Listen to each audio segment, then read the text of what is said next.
Hey there, and thanks for tuning in to another episode. So, I'm Stone Coyote, and today I'm going to be teaching you some basics in Unreal Engine 5. Recently, in a Discord conversation, I came across a person who needed basic guidance for a very basic game to get started with. Just the most simple thing that someone can make. And I'm not gonna be teaching you how to make a game with like a huge score counter and a timer and all kinds of AI enemies and procedurally generated landscapes and all that stuff. No. Today, how to make a very basic game that's basically go from point A to point B, do something very simple at point B, go to point C, do something very simple at point C, go to point D, end of game. It's hardly even something that anyone today would consider a game, but it will teach the basics of how to make a game. So I'm going to be starting with the first person. You don't need the maximum quality, but we don't need the starter content because we're actually going to be making a map from scratch. It's super not difficult using the tools inside Unreal Engine to make a very basic map. But we're using the first person template because it is just such a pain to set up your own first person rig. It's just easier this way. Tutorial basic game. Oops. BG.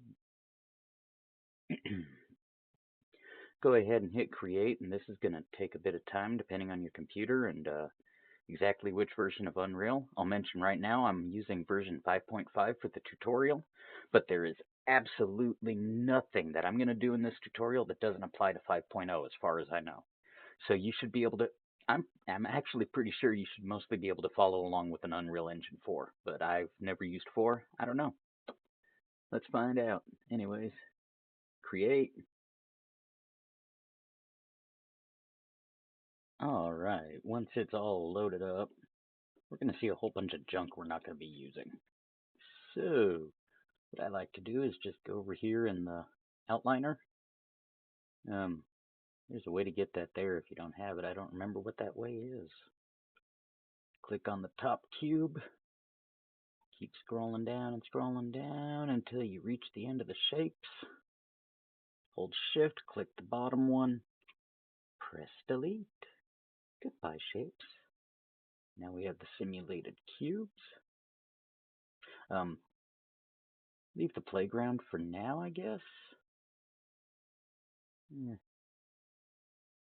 just going to make a small little map. These boundaries should be fine. We're not going to deal with that pickup rifle. Man, I hope I told you all to start with the first person template. Okay. That's our player start.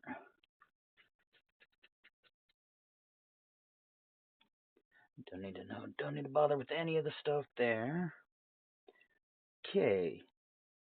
So, first, let's make a real quick level here.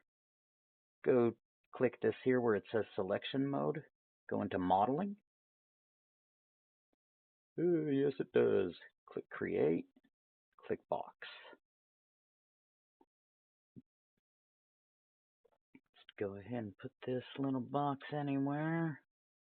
Accept it as it is because we're gonna just go ahead. Oh, if you hold right click and use WASTA, you can navigate around like you're in a hover plane. It's very nice. So, what I like to do is go ahead and my dang Unreal Engine is being laggy today. Don't know why. Click extrude. Let's make it 2 more cubes. And as you can see, we have new faces here. Click extrude. There's an interesting one. Extrude. Zoom around, yay. Great. Let's go. Watch extrude this one just a wee bit. Then click that face, extrude that.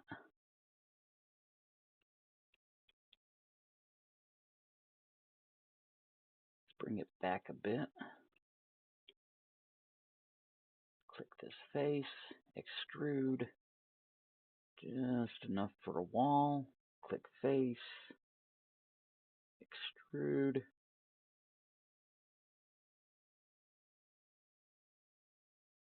That should do for it. That should get us a nice Control Z to undo that. I wanted... How do we do this again? Oh, it's no bother. Click accept. We now have a very basic little level we can navigate.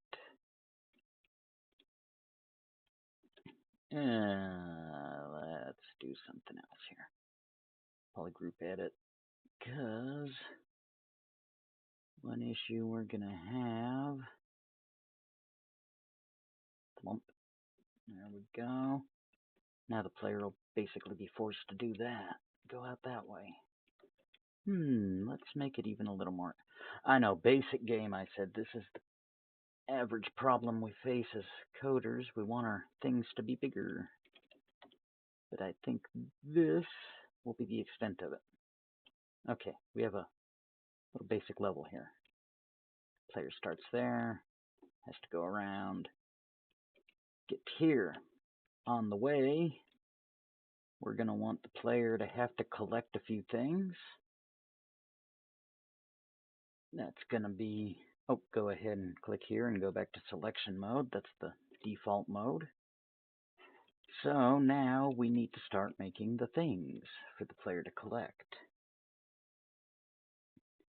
Go ahead and click your content drawer or press Control and Spacebar to bring it up. Right click, click New Folder, and we're going to make things. I'm going to warn you now, I don't use the standard naming conventions for my assets. I strongly suggest looking into the standard naming conventions, because most people aren't going to understand thingamajigs and what's-its and whatnot. So I'm just teaching you the techniques here. Ooh, 50 items, brutal. Save it up. All right. So for things, it's best to go up here and click Blueprint Class. And these things aren't going to really need to move around or anything.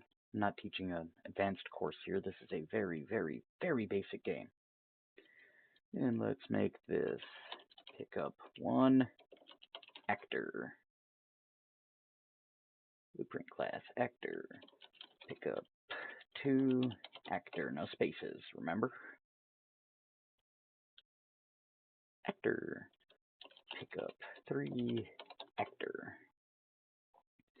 Alright, so... Oh yes, that's a lot of stuff. Save it. Okay. It's always good to save every so often. You know, never know when you'll mess things up. So, go ahead and double-click Pick Up 1 Actor. Maximize this if needed. We are in the viewport, which lets us see how it looks. We are just going to go ahead and add a basic sphere. In this basic sphere, I believe we'll be able to walk right through it. Nope, nope, nope. No collision. This way. Let's test that out.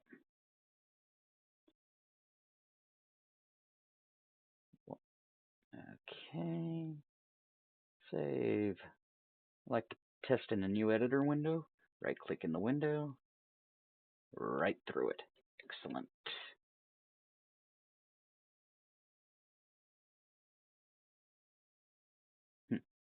Okay, so we've got the sphere. We will also... We can do this a couple of ways. But the easiest way is box, capsule, sphere, doesn't matter. I prefer boxes. Pick up trigger. This was silly.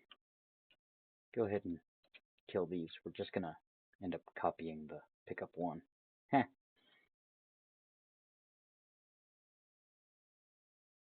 Okay, go away. There we have it. Now, make sure it's generate overlap events. Where's the size of the guy? Here it is. You want to change the extents, not the scale. At least that's how I do it. 64 should be fine. And let's move that up, because we'll always be above the sphere. So, player gets into there. We can then use this pickup trigger. Should that be in the sphere? No, it should be in the scene root. There we go. Now, we don't need that. We will need that. We absolutely won't need that. Great. So, this is where it gets fun.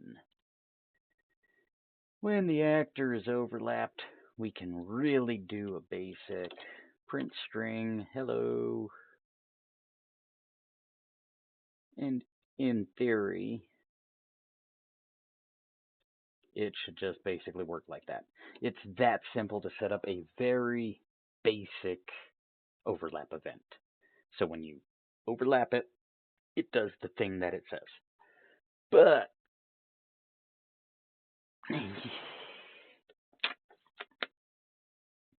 this is a very basic tutorial, so I think I'm going to leave it at that.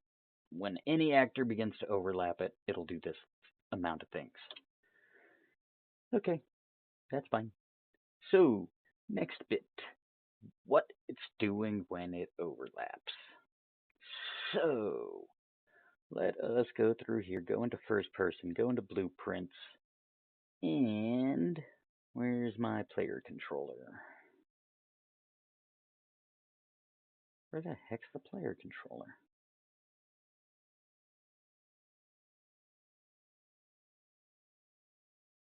Oh, this isn't right, is it?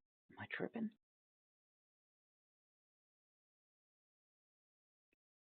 Guess there's no player controller. Weird. Like, really? Far out. Okay. So let's just open the first person character. I guess this is player controller and player all in one or something. How magical. Okay, so once you opened up first person character blueprint, you'll notice all this fun stuff that lets it move around. But we need something that we haven't made yet. In our things, let's go ahead and right click, go over to blueprint. We're going to make a blueprint interface. This is a way that I use it to detect things that can do things, and this will be explained. Watch. So BPI blueprint interface underscore player character interface. Open it up. Do this here. You need one function. That's all you really need. There's more stuff you can do, but it is irrelevant to this basic game. Now, in your first person character, click the little gear in class settings. Yes, implemented interfaces. Click add, whatever the heck we called it. There it is, BPI player character interface. And it now has this interface. So, when the pickup actor left click to drag off this other actor, and we are doing does object implement interface. So this asks if the thing overlapping it has our player character interface. And if it does, as we see with the drag out from a return value or an execution and press B while you're dragging out to get a branch.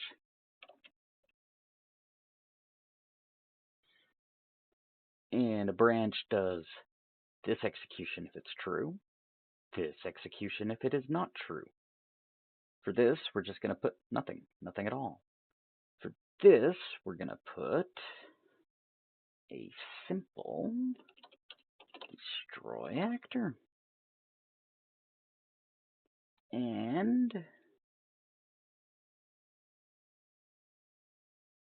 in the other actor,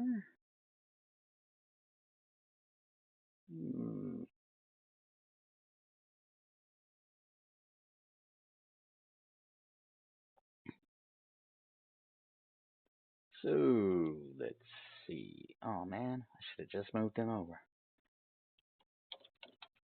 Pick up one collected.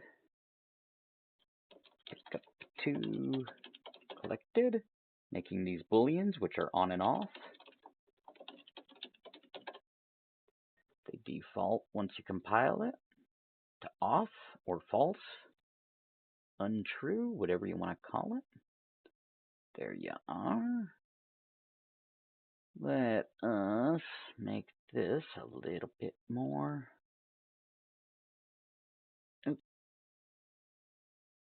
Get actor of class.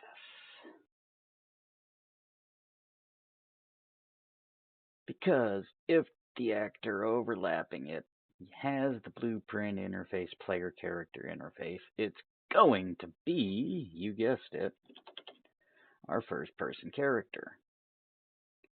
So since we know it's going to be the first person character, that is the only reason we're doing it this way.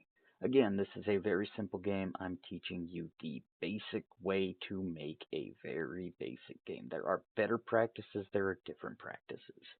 Keep that in mind, please. So when it does that, we want to right-click in the BP first-person character blueprint, and we're making a custom event. This custom event should be called pickup one collected. What? Alright, we can't name it the same thing as the variable. Pickup one deletion. Or whatever the heck you want to call it. Then you can take pickup one collected, drag it on, and set it to on. But there's a simpler way to do it, and I'm going to show you. Set pickup one collected on. Yeah, sometimes I overcomplicate things, but it's good to see alternate ways of doing things, right? Okay, unnecessary. Goodbye. So we have that done.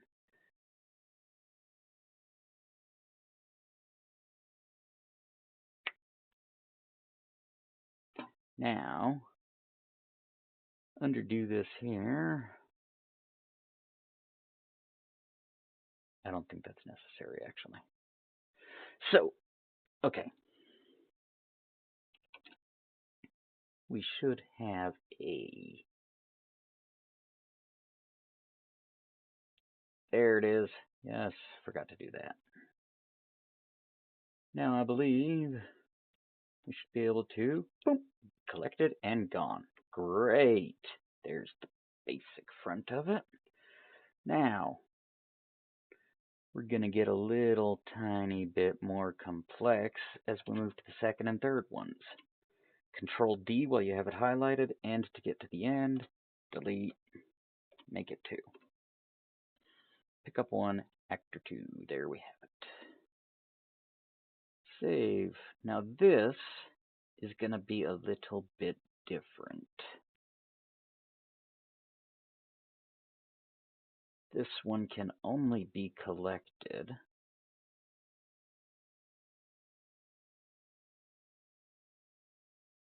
okay, yeah. No worries there, mates. Okay, no worries. Just did that a little out of order. If that is indeed true, okay.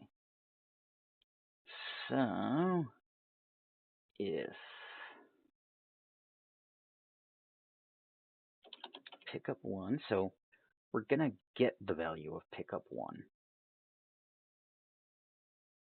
If that is true,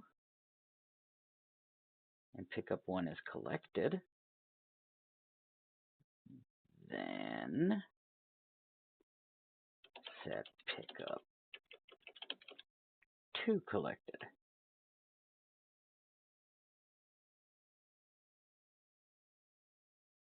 You're gone now. And we've done the thing. So, let's give this a try, shall we? Pickup 2 is over here. Let's have a look. Still there. Okay. You're gone. You're gone. And there we have it. We now have a 2-stage checkpoint system, basically. So, let's give it one more just to test the theory. Control D, it already knows we want to call it Pickup Actor 3 because it has some amount of sense to it. And here, what we're doing is extending this out one more branch.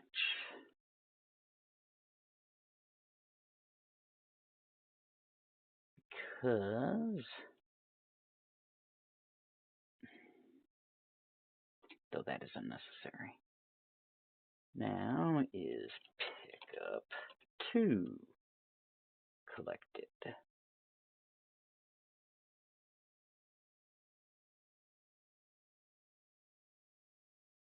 If, of course, it is.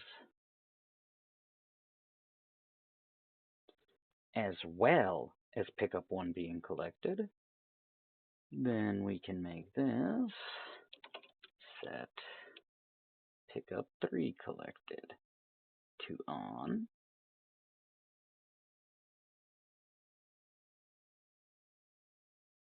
And destroy it. Alright.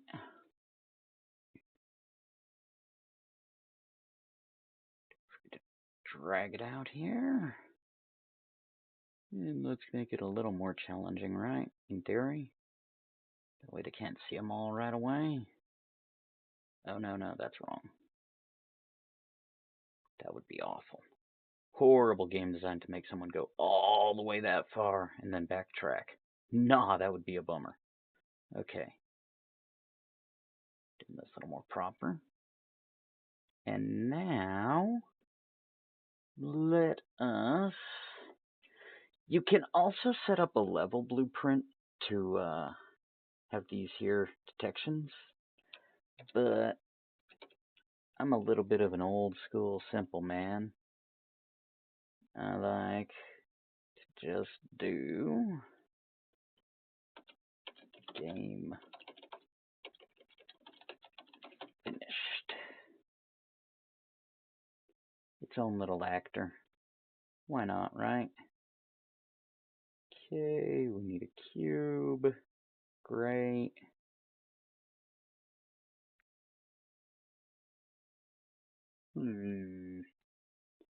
Also a box collision. Endgame detector.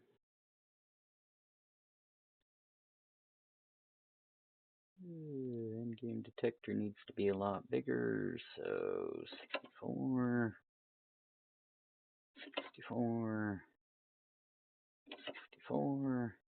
Hopefully it's bigger than the cube itself. Indeed it is. Okay, so unnecessary.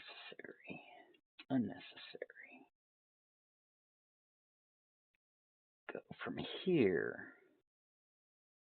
Highlight it all. Control C. Come into here. Click it. Control V. You have to click the blueprint itself or it won't paste right. Connect those. If all of that is done, guess what? Another branch.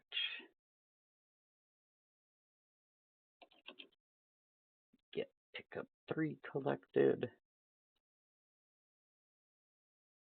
Uppa.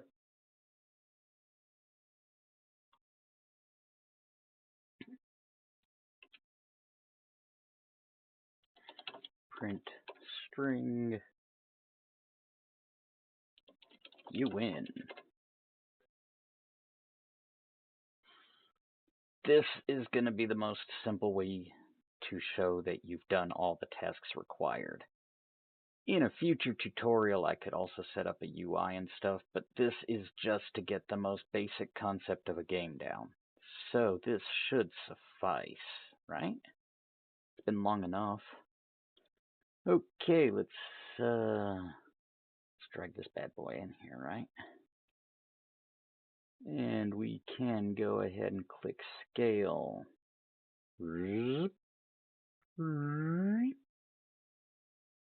And move it on. I think we're good. So let's give it a test.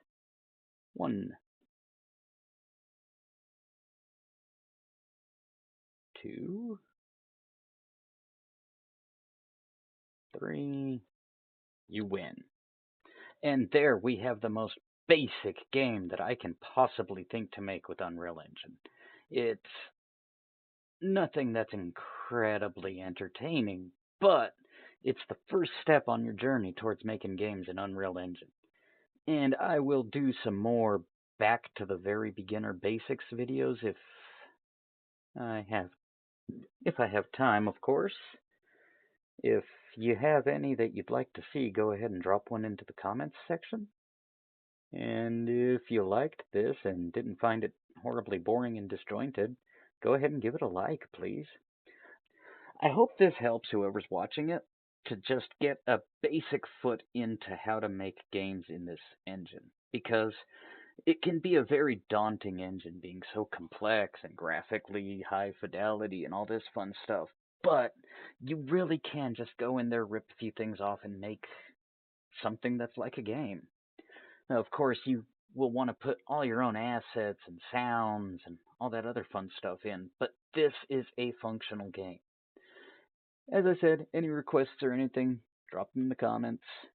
Thanks for tuning in, and I hope you enjoyed yet another production of Stone Coyote Studios. Peace out.